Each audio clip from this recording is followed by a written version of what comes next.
자, 이번에는 이제 이온 반지름이 나오는데요. 자, 이온 반지름 같은 경우는 이렇게 생각을 해주시면 돼요. 자, 이온이라는 거는 결국에서는 양이온이라는 게 있고 음이온이라는 게 있어. 그치? 자, 양이온 대표적인 예시로 나트륨과 Na 플러스를 한번 비교를 한번 해볼게요. 누가 클까요? 누가 크냐라고 하면은 결론적으로 얘기를 하면은 얘가 큽니다. 왜? 자, Na 같은 경우는 일단은 핵이 있으면서 껍질이 몇 개? 3개가 있을 거야. 그치? 바깥쪽 전자가 닐리리아 돌아다니고 있어. 그치? Na 플러스라는 거는 뭐야? 저 바깥쪽에 있는 전자를 날려버린 거거든. 그치? 그러니까 껍질이 2개로 줄어. 맞죠? 즉, 양이온이 되면은 어떻게 된다? 반지름이 감소하는구나 라고 생각을 하시면 돼. 오케이? 양이온이 되면은 반지름 감소. 왜? 바깥쪽 껍질이 날아가 버리니까. 그치? 반면에 음이온이 되는 경우를 생각을 해볼게. 자, 음이온이 되면 어떻게 되냐? 대표적으로 플루오린과 플루오린 마이너를 한번 생각을 해볼게요. 아까 이미 했었죠? 음이온이 된다라는 말은 전자가 붙는다라는 거야. 그치? 전자가 붙으면 뭐가 커져? 전자 반발력이 커져. 그치? 전자 반발력이 커지니까 어떻게 돼? 반지름은 증가하게 되겠죠. 그치? 아, 음이온이 되면 어떻게 되는구나? 반지름이 증가하는구나. 뭐 마찬가지입니다. 누구든 음이온이 된다는 건 전자를 더 붙인다라는 거기 때문에 반지름은 어떻게 될 거야? 증가하게 되겠구나라고 생각을 해주시면 돼요. 오케이, 이게 이온 반지름입니다. 알겠죠? 그래서 이제 사실은 시험에서 제일 잘 나오는 게 누구냐면은 네온의 전자 배치랑 같아지는 애들이 되게 많이 나와요. 오케이? 뭐 이를테면은 네온의 전자 배치랑 같아지는 애들이 대표적인 애가 산소, 그 다음에 플루오린, 그 다음에 나트륨, 그 다음에 마그네슘, 그 다음에 알루미늄. 이제 얘네 5개가 상당히 많이 나오게 될 건데 얘네들의 이온 반지름을 한번 비교를 해볼게. 간단하게. 자, 산소 2 마이너스, 플루오린 마이너스, Na 플러스, Mg 2 플러스, Al 3 플러스 이온이 되면 이렇게 될 겁니다. 그치? 이렇게 되면 전부 다 뭐의 전자 배치랑 같아져? 네온의 전자 배치와 같아져. 그치? 자, 그러면 봐봐. 얘네들은 네온의 전자 배치와 똑같아졌기 때문에 일단은 껍질 수가 어때? 전부 2개야. 그치? 껍질 수가 전부 2개고 그 다음에 전자의 개수까지 똑같아. 맞지? 그러면 껍질 수 비교할 필요 없어. 같으니까. 그치? 전자의 개수 비교할 필요 없어. 전자 반발력도 다 똑같으니까. 그럼 뭘 비교해야 돼? 이제 유효핵전화 비교해야 되잖아. 그치? 간단하게 유효핵전화는 복잡하게 생각할 거 없어. 여기서는 핵전화 비교한다라고 보면 됩니다. 반지름 비교할 때는 그냥 양성자 수를 비교한다 이렇게 생각을 하세요. 유효 핵전화 이렇게 생각하지 말고 그냥 양성자 수를 비교한다라고 생각하라고. 핵전화만 비교한다고. 오케이? 핵전화가 지금 누가 제일 커? 알루미늄이 제일 크지? 이쪽으로 갈수록 핵전화가 증가하고 있지. 핵전화가 증가하면 어떻게 된다고? 바깥쪽에 있는 전자를 더 세게 당길 거라고. 더 세게 당기면 어떻게 될 거야? 반지름이 줄어들 거야. 그치? 그러니까 이쪽으로 갈수록 분명히 뭐야? 반지름은 줄어들었을 거야. 다른 거 다 똑같은데 핵전화가 일로 갈수록 증가하니까. 그치? 그럼 크기가 어떻게 돼? 이렇게 되겠네. 그쵸? 핵전화가 제일 작은 산소가 뭐다? 반지름은 제일 클 거야. 왜? 땡기는 힘이 제일 작으니까. 알겠죠? 뭐 이온 반지름 관련해서는 요게 상당히 많이 나오는 편입니다. 알겠죠? 자, 이렇게 일단은 정리를 해두고 자, 문제를 풀기 전에 조금 더 정리를 한번 해볼게요. 뭐냐면 일단은 조금 고난도가 나온다라고 할 때 수능 기출 같은 경우는 사실 그렇게 많은 양을 차지하지는 않지만은 상당히 좀 복잡하게 나오는 경우가 있어요. 막 원소를 막 여러 개를 준 다음에 야 반지름 비교해봐 막 이런 걸 주는 경우가 있거든. 자, 반지름 비교 방법입니다. 자, 첫 번째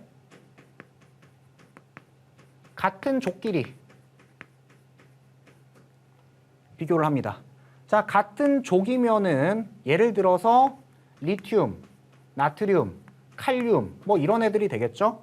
그지? 자, 얘네들의 반지름을 비교를 하면 어떻게 된다? 이렇게 될 거다. 그죠? 같은 족끼리 비교할 때 반지름은 어떻게 된다? 껍질 수가 클수록 크다. 이렇게 생각을 해주시면 됩니다. 뭐 정비례라는 건 아닙니다. 절대. 그지? 껍질 수가 클수록 크다. 이렇게 생각을 해주시면 되고 그 다음 두 번째, 같은 주기끼리. 같은 주기끼리 혹은 뭐 이온이 껴있으면 같은 주기가 아닌데 껍질수가 같을 수도 있겠죠. 아까 뭐 나트륨 플러스 이온, 그 다음에 Mg2 플러스 이온 이런 것처럼. 그러니까 같은 주기끼리라는 거는 이렇게 생각을 해주세요. 껍질수 같은 애들끼리.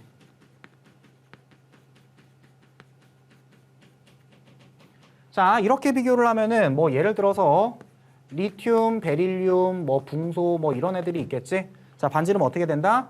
얘가 제일 크다. 그 다음 얘다. 왜? 양성자수가 제일 적으니까 전자를 제일 못 당겨. 그치? 그러니까 얘가 제일 크고, 양성자수가 제일 많으니까 전자를 제일 세게 당겨. 그러니까 작아질 것이다. 그치? 자, 이때는 뭘 비교한다? 그래서 양성자수 비교한다. 이렇게 생각하세요. 그냥 양성자수 비교. 아이고, 양성자수 비교. 자, 양성자수는 어떻게 된다? 반비례다. 클수록 반지름이 작아진다. 이렇게 생각을 하시면 됩니다. 오케이? 자, 반지름을 비교할 때는 이렇게 모아서 비교를 하면은 일단은 편할 겁니다. 알겠죠? 자, 이걸 기억해 두시면 되고, 그 다음에 두 번째, 주기적 성질에서 이제 가장 어떻게 보면은 중요한 건데, 고난도로 갈수록 이게 잡기 되게 힘들어지는 경우가 많아. 이게 무슨 원소인지 잡기 엄청나게 힘들어지는 경우가 많은데, 그럴수록 여러분들이 경향성 그래프를 정확하게 알아주시는 게 좋습니다. 경향성 그래프를. 자, 근데 아까도 얘기했듯이 가장 좋아하는 게 결국에서는 누구라 그랬어? 전자 배치가 네온과 같아지는 애들. 그치? 안정한 이온이 됐을 때 네온의 전자 배치와 같아지는 애들이 상당히 많이 등장을 한다라고 했죠. 그치? 그러니까 걔네들만 한번 가볍게 한번 이어서 볼게요. 자, 산소, 그 다음에 플루오린, 그 다음에 나트륨, 마그네슘, 그 다음에 알루미늄.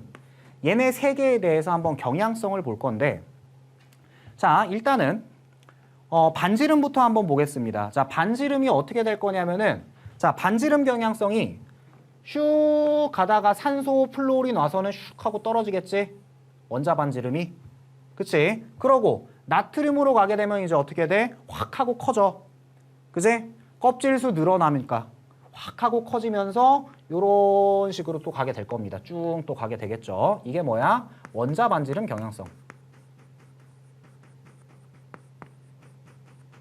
그치? 반면에 이온 반지름 경향성을 보면은, 자, 이온 반지름이라는 거는 이때를 의미를 하는 거지. 자, 이온 반지름은 어떻게 된다고? 이쪽으로 갈수록 커진다라고. 그치? 왜? 핵전화가 제일 작으니까. 그치? 그러면은 이온 반지름의 경향성은 어떻게 될 거야? 이런 패턴이 나오게 될 거야.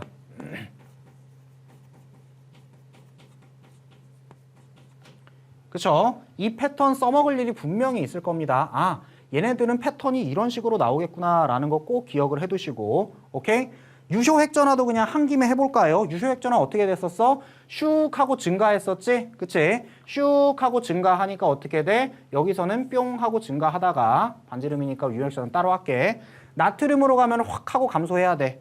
그치? 확 하고 감소해가지고 또 이런 식으로 증가하는 패턴.